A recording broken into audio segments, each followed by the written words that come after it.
Bonjour et bienvenue dans cette nouvelle édition du 12-15. Voici les titres de l'actualité. Nouveau sommet de la CEDEAO sur la crise nigérienne. Une rencontre ce 10 août de la Communauté économique des États de l'Afrique de l'Ouest alors que l'ultimatum de l'organisation a expiré et que la junte campe sur ses positions. La CEDEAO dit n'écarter aucune option.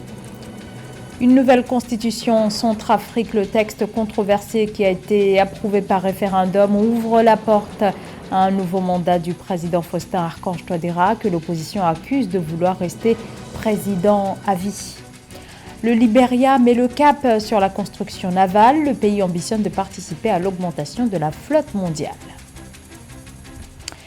Création au Niger d'un conseil de la résistance pour la République, annonce faite ce mardi par le ministre Rissa Agboula. Ce mouvement est destiné à rétablir le président Mohamed Bazoum dans ses fonctions après avoir été renversé le 26 juillet dernier suite à un coup d'État. Le mouvement baptisé donc Conseil de la résistance pour la République a déclaré son intention de soutenir les efforts de la communauté internationale visant à restaurer l'ordre constitutionnel au Niger. Les dirigeants de la CEDEAO se réuniront demain jeudi à Abuja au Nigeria pour un sommet extraordinaire. Une nouvelle réunion sur la crise, sur la situation au Niger. L'annonce de cette rencontre intervient après l'expiration de l'ultimatum posé par l'organisation ouest-africaine à la junte en place au Niger, menacée d'une intervention militaire si elle ne rétablit pas le président Mohamed Bazoum dans ses fonctions. Alors sans exclure une intervention militaire, le chef de l'État du Nigeria, Bola Tinubu, également président en exercice de la CEDEAO, mise toujours sur une solution négociée. Corinne Kamsefem. La CEDEAO, la Communauté économique des États de l'Afrique de l'Ouest, se réunira ce 10 août 2023 à Abuja au Nigeria, en sommet extraordinaire pour tabler sur le cas du Niger. Alors que les militaires dictent toujours la loi après le coup d'État contre le président Mohamed Bazoum, en date du 26 juillet, cette rencontre de la CEDEAO, la deuxième depuis le coup d'État, intervient après des missions infructueuses des délégations de l'organisation régionale au Niger et l'expiration de l'ultimatum. En date du 30 juillet, la CEDEAO avait en effet donné un ultimatum de 7 jours aux autorités militaires conduites par le général Tchiani pour restituer le pouvoir au président Bazoum et le retour à l'ordre constitutionnel. Sinon, elle pourrait être contrainte d'intervenir militairement. L'option militaire devient de plus en plus difficile à opérer pour la CEDEAO. Pourquoi je dis cela? Parce que la CEDEAO a mis la charrue avant les bœufs en prônant l'option militaire au lieu de mettre l'accent sur le dialogue. Cela fait un. Deuxièmement, en faisant cela, la CEDEAO a créé dans la sous-région, les populations ont eu une sympathie pour le Niger. Parce que c'est quoi? Lorsque tu opprimes le faible, tu fais de telle sorte que les autres soutiennent le faible contre le fort. Et troisièmement, la CEDEAO risque de s'éclater parce qu'elle n'a jamais eu ou elle n'a jamais pris la latitude de pouvoir constituer une force pour lutter contre le terrorisme au Burkina, au Niger et au Mali, qu'aujourd'hui elle se met en défenseur de la démocratie. Selon la télévision nationale du Niger, les communautés étrangères qui vivent dans ce pays et issues des pays de la CEDEAO ont manifesté leur opposition à une intervention militaire telle que suggérée par la CEDEAO. De même, le Sénat nigérian s'est désolidarisé de toute intervention militaire au Niger. Dans une tournée de remerciements aux autorités maliennes et burkinabées solidaires du coup d'État contre le président Bazoum, des officiers supérieurs nigériens rassurent du soutien de ces deux pays si jamais la CEDEAO mettait sa menace en exécution. Un certain nombre de pays de la CEDEAO ont décidé d'appliquer des mesures sévères de sanctions contre le Niger. Mais en plus de ces sanctions, il est question d'une intervention militaire. Et au cours de nos échanges, nous avons parlé précisément de cette situation parce que nous ne souhaiterions pas que le Niger devienne une nouvelle Libye. Et nous allons conjuguer nos efforts pour que cette situation n'arrive pas. En coordination avec nos frères du Burkina Faso, nous avons décidé d'entreprendre un certain nombre d'activités pour pouvoir faire face à la situation pour sécuriser nos populations et pour sécuriser nos deux pays. À l'issue du premier sommet extraordinaire sur la situation au Niger, la CEDEAO avait annoncé une série de 9 sanctions à fort impact économique, dont la fermeture des frontières terrestres et aériennes entre ses pays membres et le Niger, la suspension des transactions commerciales, le gel des avoirs à la Banque centrale des États de l'Afrique de l'Ouest avant l'expiration de l'ultimatum de la CEDEAO. Les autorités militaires du Niger ont quant à elles fermé leur espace aérien le 6 août et nommé plusieurs responsables dans la haute administration, dont un Premier ministre en la personne de Ali Mahaman Lamine Zeyn. L'actualité également marquée par le décès ce mardi 8 août à Abidjan, en Côte d'Ivoire, de Gaston Ousénon Koné, vice-président du PDCI-RDA. Gaston Ousénon Koné, plusieurs fois ministre. Il a également tenté de se porter candidat à l'élection présidentielle. C'était en 2000. Sa candidature avait été rejetée par la Cour suprême. Son décès survient une semaine après celui de l'ancien chef de l'État Henri Konan Bédié, qui présidait le PDCI depuis 1994. Adoption en Centrafrique de la nouvelle constitution dont l'issue faisait peu de doute. Le référendum avait été boycotté par les principaux partis d'opposition. Cette nouvelle loi fondamentale qui supprime la limite du nombre de mandats présidentiels et leur allongement de 5 à 7 ans va permettre au chef de l'État, Faustin Archange Touadéra, que l'opposition accuse de vouloir rester président à vie, de briguer un 3e mandat en 2025. Samantha Saberou-Saboubanga. L'approbation de la nouvelle constitution en Centrafrique va permettre un 3e mandat du président Faustin Archange Touadéra. Lors du scrutin du 30 juillet 2023, les électeurs ont voté à 95,27% en faveur du oui, contre 4,73% pour le non, a déclaré lundi 7 juillet le président de l'autorité nationale des élections. Je crois que Touadéra surfe sur le fait que les populations de son pays ne veulent plus de guerre. Pour imposer, comme dans un package établi là où Wagner passe, de changer la constitution, de se mettre en mal avec des médias étrangers et de bâillonner le peuple pour ne faire entendre que les voix de ceux qui sont en leur faveur. Donc, obéissant à ce package, Touadéra ira jusqu'au bout et l'opposition n'aura que ses larmes pour pleurer. Cette nouvelle loi fondamentale provisoire doit être entérinée par la Cour constitutionnelle chargée de solder le contentieux électoral et qui devra également proclamer les résultats définitifs le 27 août. La nouvelle loi fondamentale supprime ainsi la limite du nombre de mandats présidentiels et leur allongement de 5 à 7 ans et exclut les citoyens possédant la double nationalité de la course à la magistrature suprême. Aucun obstacle n'empêche plus le chef de l'État centrafricain de briguer la présidence une 3e fois en 2025. La présence de Wagner aux côtés de Touadéra et dans la capitale sera dissuasive pour les populations que l'opposition ne pourra pas activer.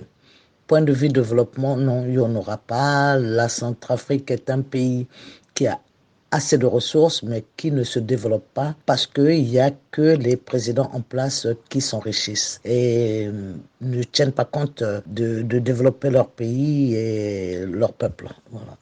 L'opposition qui conteste la nouvelle constitution accuse le président Faustin Archange Touadéra de vouloir rester président à vie. Élu en 2016, Touadéra a été réélu en 2020 à l'issue d'un scrutin perturbé par des groupes armés rebelles et entachés d'accusations de fraude. La croissance devrait dépasser les 4% en Afrique de l'Ouest d'après les prévisions de la Banque africaine de développement, des perspectives très optimistes malgré les chocs successifs que connaît la sous-région qui l'an dernier a enregistré un ralentissement de son économie, mais pour la BAD, la croissance va reprendre. Explication Philomène Tine. Alors que la sous-région ouest-africaine a connu un ralentissement de sa croissance économique en 2022, se situant à 3,8% contre 4,4% en 2021, les perspectives économiques de la zone pour l'année 2023 sont plutôt prometteuses. Les conclusions du nouveau rapport de la Banque africaine de développement révèlent une légère augmentation de la croissance des économies ouest-africaines qui devrait atteindre 3,9% en 2023 et 4,2% en 2024.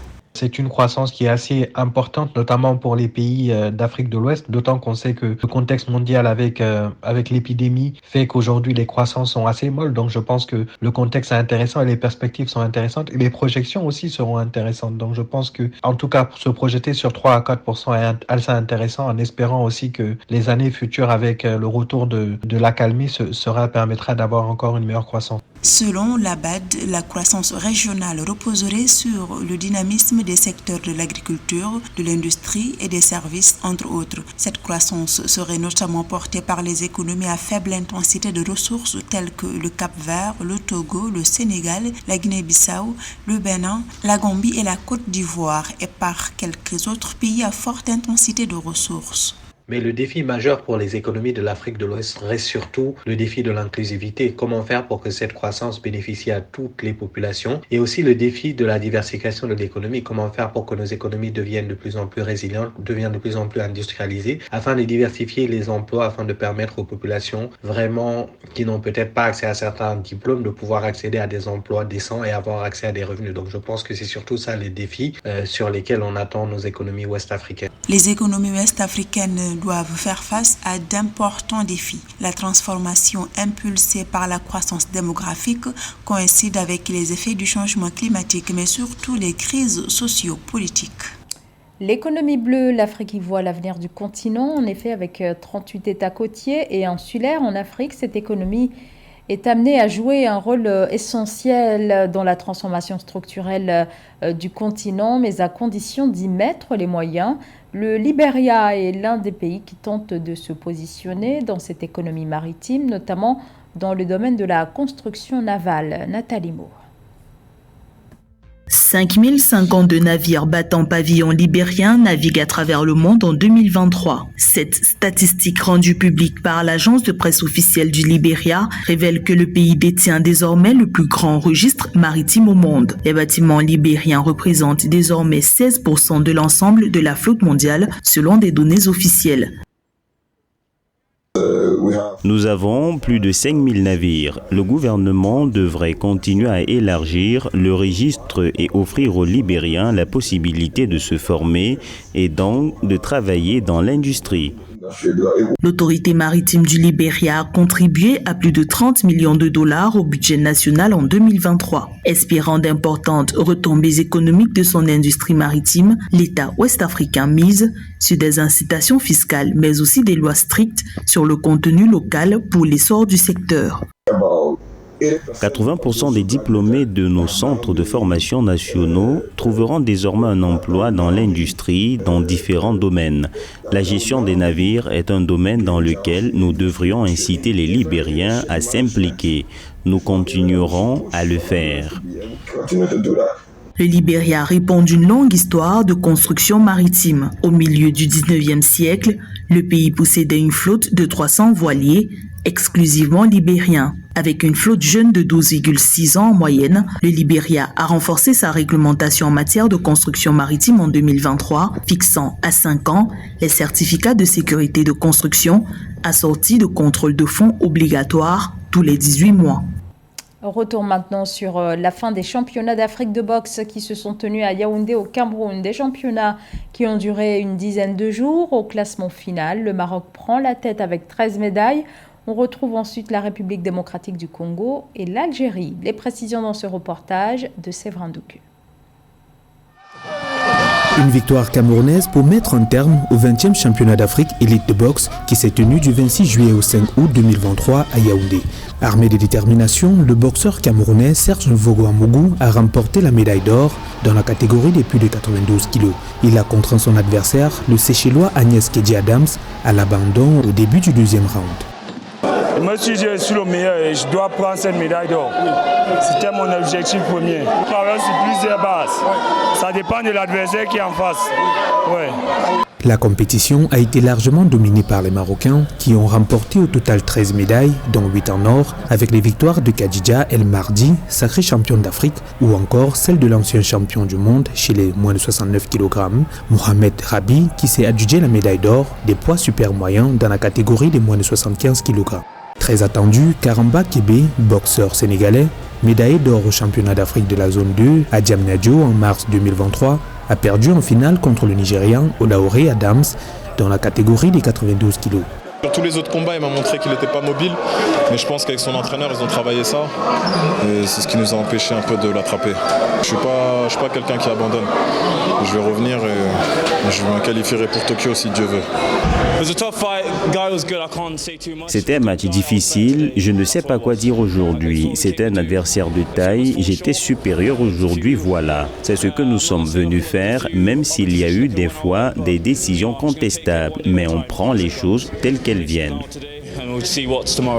25 pays ont pris part à cette 20e édition du championnat d'Afrique de boxe. Le Maroc se hisse à la première place avec un total de 13 médailles, dont 8 en or, 2 en argent et 3 en bronze. Le Royaume est suivi par la République démocratique du Congo avec 19 médailles, dont 5 en or, 6 en argent et 4 en bronze. L'Algérie occupe la 3e place avec 7 médailles, dont 4 en or, 2 en argent et 1 en bronze. Le pays hôte occupe la 4e place avec 10 métaux, dont 2 en or, 2 en argent et 6 en bronze.